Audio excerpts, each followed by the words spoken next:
In this episode, we take you to see the largest predator on the planet. Listen to them hunting in the deep and get pooped on by a giant sperm whale. My name is Bertie, and this is Timor-Leste from below.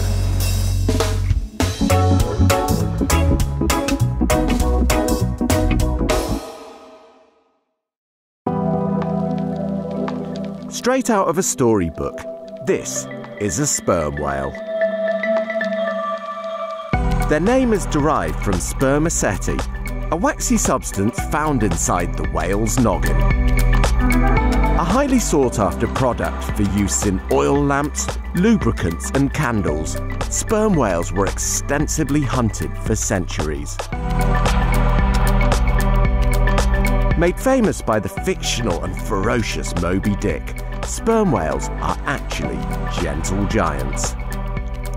Growing up to 20 meters long and with the largest brain of any animal, sperm whales are known to form strong social bonds between their family units.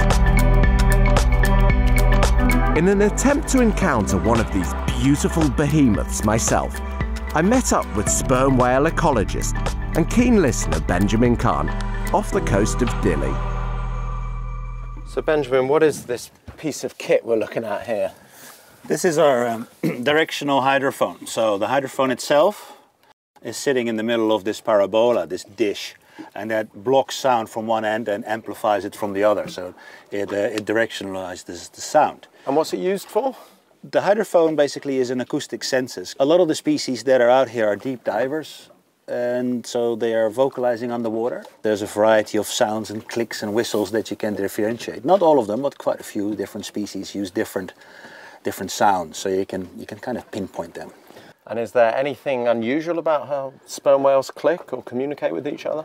Well, an individual sperm whale has that sort of two clicks a second. It's like this acoustic strobe, this underwater flash that lights up the deep when they're searching for squid. So they can actually use these noises to locate their prey? Correct, yes. Oh, that's amazing. With sperm whales, there's a creaking door where there's this regular clicking that can go on for half an hour, or regular dive is about 40-50 minutes. But when there is good foraging down there, you'll hear that frequency increase. So you hear click, click, click, click, click, click, click, click, click, click, and it pitches up. So it's kind of like a creaking door. And then it'll stop because it's tracking an individual squid. So it's going like that, snap, and the whole thing will stop. You can almost hear them swallow, like, that was a nice one, juicy squid. And you can tell all that from this piece of equipment? Correct. Can I see how it works? Let's have a go. All right. If you want to hold it, that's okay. Can do.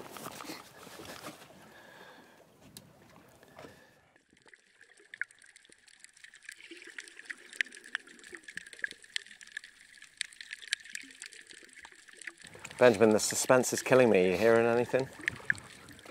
Not yet, just ocean. Waves. All right, Bertie, you want to have a go? Yes, listen desperately. Underwater.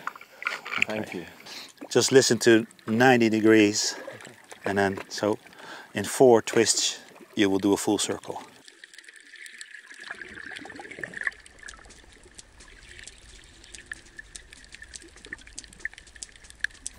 I can definitely hear some clicks coming from that direction. Towards the north, that'll be a single whale. Yeah, have a listen.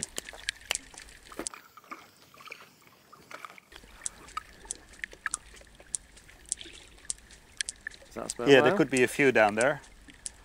Really?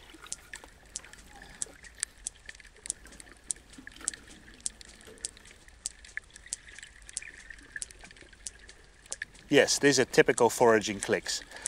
So this is 2 very regular 2 clicks a second. And they're over towards the north. These guys are hunting for squid. So we now know that there's definitely sperm whales here. Sperm whales in Timor-Leste waters, yes, in the Ombay Strait. This migratory passage, this migratory corridor that's so full of life. Yeah, add them to the long list of other animals that are here. Yeah, the species list keeps growing, and we just started.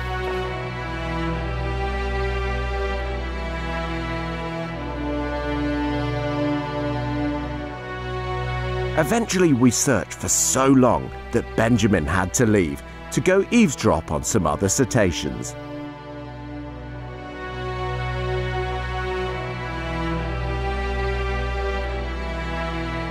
But then, a few days later, we struck gold.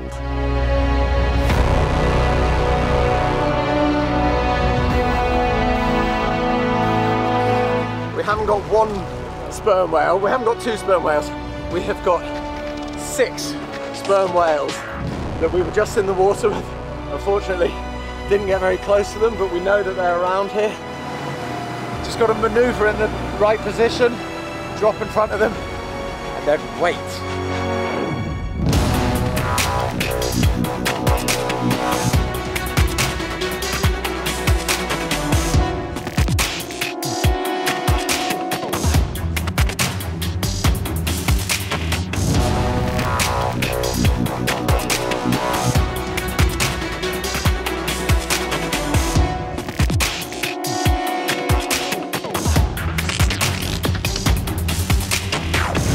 No luck then.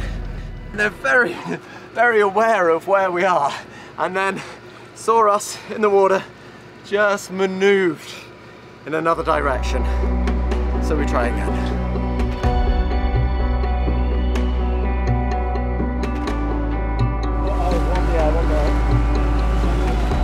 Oh yeah. No! No, not yet. It's fluked, it's dived. And sperm whales can hold their breath for a long, long time, so we might be waiting here a while. So the whale keeps surfacing, and it's up for quite a long time. Clearly used to our presence, doesn't seem too bothered by us at all. And this is an animal that has got the largest brain of any animal to have ever lived. And you can see it in its behaviour, it keeps spy hopping. So that means that it's trying to catch a glimpse of us topside, catches us out the corner of his eye and thinks, you know, maybe I might not hang around, I'm going to dive now. But really cool to see that sort of behaviour. The sperm whale's at the surface, seems quite relaxed. So now we've just got to manoeuvre into position, hopefully get slightly ahead of him, drop, and then wait for the whale to come to us. My heart is just thumping out my chest. If they could take a giant squid, I'd be like a little hors d'oeuvre. Once we're in the water, we have to stay as calm as humanly possible, which isn't good because I get very overexcited and I fin and squeal a lot. So I've got to try and keep a lid on it and be zen. All right, guys, we're getting in a good position. Look at this.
Oh my god, it stinks! It just took a poop on me!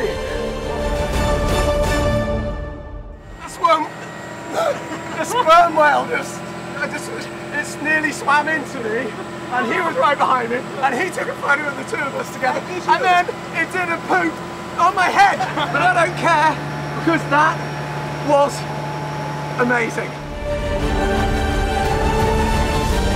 Absolutely sensational.